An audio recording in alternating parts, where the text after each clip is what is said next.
ओम नमो भगवते वासुदेवाय नमः। आपका दिन शुभ और मंगल हो। भगवान आपकी सभी इच्छाओं को पूरा करे और भगवान की कृपा आप सभी पर बनी रहे।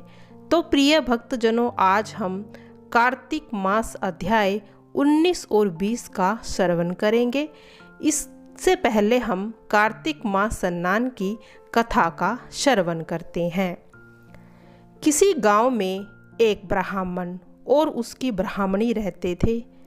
उनका कार्तिक नहाने का नियम था। कार्तिक का महीना आते ही वे 7 कोस चलकर यमुना नहाने जाते थे, जिससे इस सफ़र में ब्राह्मणी बहुत थक जाती थी। एक दिन वह ब्राह्मण से बोली, यदि हमारा कोई बेटा होता तो बहू घर आती, फिर खाना बना हुआ मिलता, कपड़े धुले हुए मिलते। ब्राह्मण ने कहा, यह तूने अच्छी बात कही, मैं तेरे लिए बहू ला देता हूँ।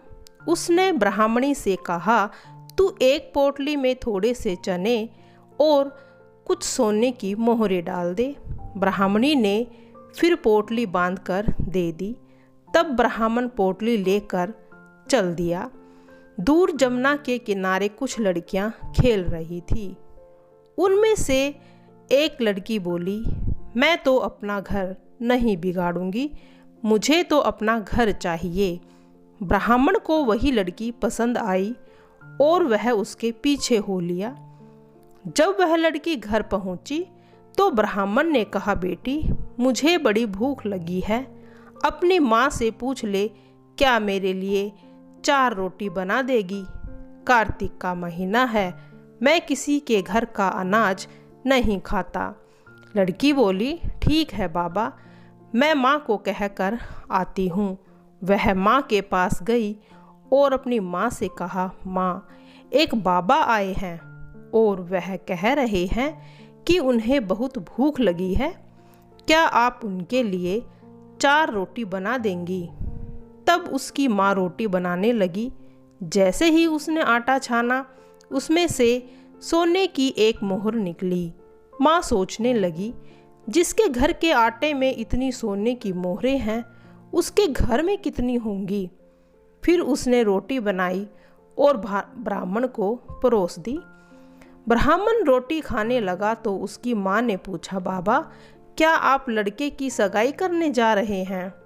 तब ब्राह्मण ने कहा, मेरा बेटा तो काशी पढ़ने गया है, अगर तुम कहो तो किसी खांड कटोरे से तुम्हारी बेटी को ब्याह कर ले जाऊं। उसकी माँ बोली, ठीक है बाबा। ब्राह्मण ने लड़की का ब्याह कर लिया और घर लाकर बोला, रामू की माँ किवाड़ खोल, देख तेरे लिए बहू लाया हूँ। फिर बुढ़िया अंदर से आई, बोली, हाँ मार ले, दुनिया तो ताने मारती है, अब आप भी मार लो। हमारे तो 7 जन्म तक बेटा नहीं होगा, बहू कहाँ से आएगी। तब ब्राह्मण बोला, ना तू कुआड़ खोल। तब ब्राह्मणी ने दरवाज़ा खोला। देखने लगी सामने बहू खड़ी। उसने उसे खूब आदर सत्कार किया और बहू को अंदर ले गई। अब ब्राह्मण ब्राह्मणी नहाने जाते तो पीछे से बहू सारा काम करती, खाना बनाती, कपड़े धोती, रात में अपने सास ससुर के पैर दबाती। इस तरह करते करते बहुत सारा समय निकल गया। सास अपनी बहू से बोली, बहू कभी चूल्हे की आँच ख़त्म मत होने देना और मटके का पानी भी ख़त्म मत होने देना। फिर एक दिन अचानक से चूल्हे की आँच ख़त्म हो गई तो बहू भागी भागी पड़ोस में गई। जाकर बोली, मुझे थोड़ी सी आँच दे दो, चूल्हे की आँच बुझ गई है। मेरे सास ससुर आते ही होंगे, सुबह 4 बजे की गंगा यमुना नहाने गए हैं। तब पड़ोसन कहने लगी, तू तो बावली है, तुझे तो यूं ही उठाकर ले आए, इनके तो 7 जन्म तक बेटा नहीं हो सकता। तब वह बोली, नहीं, इनका बेटा तो काशी पढ़ने गया है। तब पड़ोसन कहने लगी कि तुमसे झूठ बोले हैं। फिर बहू को तो पड़ोसन की सीख आ गई और पूछने लगी कि मैं अब क्या करूं। तब पड़ोसन ने कहा और उसके कान भर दिए। कहने लगी, जली फूकी रोटी देना, अलूनी दाल देना, खीर की करछी दाल में और दाल की करछी खीर में कर देना। बहू ने तो पड़ोसन की बात सीख गई और उसने वैसा ही किया। सास ससुर गंगा जी नहा कर आए तो ना तो आज उसने आदर सत्कार किया, ना उनके कपड़े लिए, खाना लगा कर दे दिया। फिर सासू ने खाना खाया तो बोली, बहू क्या बात है, आज तो जली फूकी रोटी है, अलूनी दाल है। तब वह बोली, खा लो सासू जी, एक दिन खा लोगी तो कुछ नहीं होगा, मुझे तो जीवन भर अलूना ही रहना है। तब सास कहने लगी कि बहू को तो पड़ोसन की सीख लग गई। फिर बहू रात को सोने के लिए चली गई। सुबह भागी भागी फिर पड़ोसन के पास गई और पूछने लगी कि आज क्या करूं। तो पड़ोसन बोली, सातों कोठों की चाबी मांग लेना। फिर जब सास ससुर गंगा यमुना नहा कर आए तो बहू आगे अड़कर खड़ी हो गई और कहने लगी कि बाद में आना, पहले मुझे 7 कोठों की चाबी दे दो। तो सास मना करने लगी और ससुर ने कहा, दे दो, आज भी इसका कल भी इसका, हमारा क्या है। फिर दूसरा दिन अब सास ससुर चाबी देकर चले गए तो बहू पीछे से कोठे को खोल कर देखती है। एक में अन्न भरा, एक में धन भरा, किसी में बर्तन भरे थे, किसी में कपड़े का अटूट भंडार भरा हुआ था। जब 7वां कोठा खोला तो देखा उसमें गणेश जी, लक्ष्मी जी, पीपल पथवारी जी, कार्तिक के ठाकुर, राय दामोदर जी और तुलसी का बिड़ला, 36 कोटि देवी देवता विराजमान थे। गंगा यमुना बह रही थी, तिलक छापे लगाए चौकी पर एक लड़का माला जप रहा था। बहू पूछने लगा कि तुम कौन हो। तब वह बोला, मैं तेरा पति हूँ, दरवाज़ा बंद कर दे, जब मेरे माँ बाप आएंगे तब खोलना। फिर अब तो बहू बहुत खुश हो गई थी, जिससे खुश होकर उसने 36 तरह के भोजन बनाए और 16 श्रृंगार किया। इसके बाद जब ससुर सास नहा कर आए तो बड़े प्यार से उसने सबसे बातें की, कपड़े धोने के लिए खाना खिलाया। तब ब्राह्मण कहने लगा कि बहू तो धन देख के राजी हो गई। अब बहू सास के पैर दबाने बैठ गई और पैर दबाती कहती गई, माता जी तुम इतनी दूर 12 कोस गंगा यमुना नहाने जाते हो तो थक जाती हो, क्यों ना तुम घर पे ही नहा लिया करो। तब सास बोली, बावली हो गई है क्या, कहीं से गंगा यमुना बहती है। जब बहू कहने लगी, हाँ हाँ माँ जी बहती है, चलो मैं दिखाती हूँ। फिर उसने 7वां कोठा खोला तो दिखाया, उसमें गणेश जी, पीपल पंथवारी, लक्ष्मी जी, तुलसी के ठाकुर और कार्तिक के ठाकुर, राय दामोदर, शिव पार्वती, 36 कोटि देव देवता विराजमान थे। गंगा जमुना बह रही थी। तिलक छापे पर लगाए चौकी पर एक लड़का माला जप रहा था। ब्राह्मणी ने पूछा कि तुम कौन हो, तो कहने लगा, मैं तेरा बेटा हूँ। फिर ब्राह्मणी बोली, तू कहाँ से आया। तो वह कहने लगा, मुझे तो कार्तिक के देवता ने भेजा है। तब ब्राह्मणी बोली, ए बेटा यह दुनिया क्या जानेगी, क्या जानेगा मेरा घर का पति, क्या जानेगी देरावनी जेठानी, क्या जानेगी अगल बगल के पड़ोसी कि तू मेरा बेटा है। तब उसने पंडित से पूछा तो पंडित ने कहा, इस पार बहू बेटा खड़े हो जाए और उस पार बुढ़िया खड़ी हो जाए। बुढ़िया के चाम की अंगिया पहनी हो, छाती में से दूध की धारा निकले, बेटे की दाढ़ी और मूछ भीगे, पवन पानी से गठ जोड़े बांध, जब जाने कि यह बुढ़िया का ही बेटा है। फिर उसने ऐसा ही किया। चाम की अंगिया फट गई, छाती में से दूध की धारा निकली, बेटे की दाढ़ी मूछ भीग गई, पवन पानी से बहू बेटे के गठ जोड़ा बंध गया। तब ब्राह्मण की खुशी का पार ना रहा और वे बहुत खुश हो गए। हे कार्तिक के ठाकुर जी, राय दामोदर, भगवान जैसे आपने बहू बेटे को दिया वैसे सभी को देना, सभी की इच्छाओं को पूरा करना। अब प्रिय भक्तजनों सुनते हैं कार्तिक मास का। राजा पृथु ने पूछा, हे नारद जी, अब आप यह कहिए कि भगवान विष्णु ने वहाँ जाकर क्या किया तथा जलंधर की पत्नी का पतिव्रत किस प्रकार भ्रष्ट हुआ। नारद जी बोले, जलंधर के नगर में जाकर विष्णु जी ने उसकी पतिव्रता स्त्री वृंदा का पतिव्रत भंग कर दिया। वे उसके नगर में उद्यान में जाकर ठहर गए।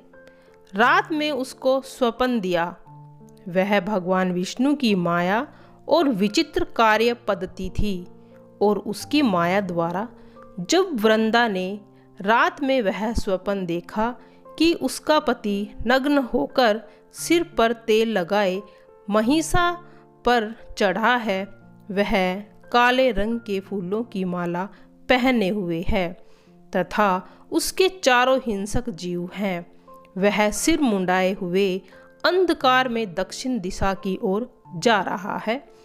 उसने नगर को अपने साथ समुद्र में डूबा हुआ इत्यादि बहुत से स्वप्न देखे।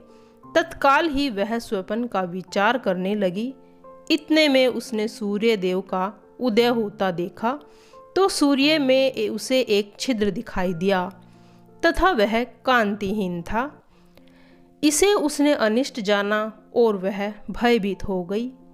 रोती हुई छज्जे, अटारी तथा भूमि कहीं भी उसे शांति प्राप्त न हुई। फिर अपनी 2 सखियों के साथ उपवन में गई, वहाँ भी उसे शांति नहीं मिली। फिर वह जंगल में निकल गई। वहाँ उसने सिंह के समान 2 भयंकर राक्षसों को देखा जिससे वह भयभीत होने लगी। उसी क्षण उसके समक्ष अपने शिष्यों सहित शांत मौनी तपस्वी वहाँ आ गया। भयभीत वृंदा उसके गले में अपना हाथ डाल उसे रक्षा की याचना करने लगी। मुनि ने अपने एक ही हुंकार से उन राक्षसों को भगा दिया।